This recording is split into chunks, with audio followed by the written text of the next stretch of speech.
Hello everyone, একটা কথা just জানাতে এলাম। কথাটা মনে হলো যেন তোমাদেরকেই জানানো যায়, আর কাউকে যেন জানাতে পারছি না। অ্যাকচুয়ালি ইয়েস্টারডে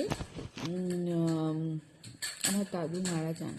তো সত্যি কথা বলতে দাদু, দিদা, ঠাকুমা এরা নাতি নাতনিদের কোন জায়গাটায় থাকে সেটা একমাত্র নাতি নাতনিদের কাছে ঠাকুমা দাদু কী সেটা একমাত্র মানে যাদের এই সম্পর্কগুলো আছে তারাই একমাত্র বোঝে, জানে।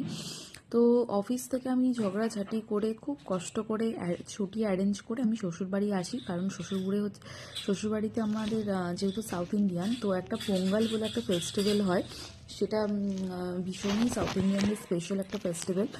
আর আমাদের বাঙালিদের যেরকম মকর সংক্রান্তি, পিঠে পুলি, পৌষ পার্বণ সেরকম। তো আসি, তো সেদিকে আসা মাত্রই পুজো হয়।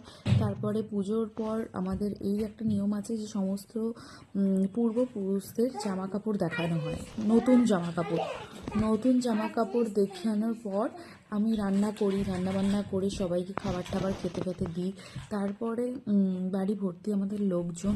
তারপরে জাস্ট আমি আমার হাজব্যান্ড খেতে বসবো, তখন মায়ের কাছ থেকে কল আসে যে তো বোন কল করে জানায় যে দিদি তুই তাড়াতাড়ি চলে আয়, এরকম মামার বাড়ি থেকে দিদা খুব কান্নাকাটি করছে, দাদু আর নেই। তো হয়তো সবাই শুনলে বলবে যে দাদু দিদা তো মানে কোনো না কোনো সময় চলেই যাবে, কিন্তু এই যে দাদু দিদা নাতি নাতনিদের মধ্যে যে সম্পর্কগুলো সেইগুলো যে কী হয় সেটা একমাত্র তারাই জানে। আমার দাদু না ছোটোবেলায় এরকম বলতো, সমস্ত ছোট ছোট আবদারগুলো পূরণ করতো।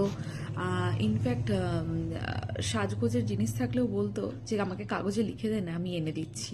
সমস্ত কিছু যা যা আমাদের দরকার লাগতো, আমরা যা যা বলতাম সেগুলো সমস্ত কিছু এনে দেওয়া থেকে আরম্ভ করে খুব ভালোবাসতো। তো কোথাও না কোথাও গিয়ে তো আমাদের খুব মানে ভীষণভাবে মনে পড়ছে। তো ভাবলাম যে এই কথাগুলো কাকে বলবো, তোমাদের সাথেই শেয়ার করা যায় হয়তো এই কথাগুলো।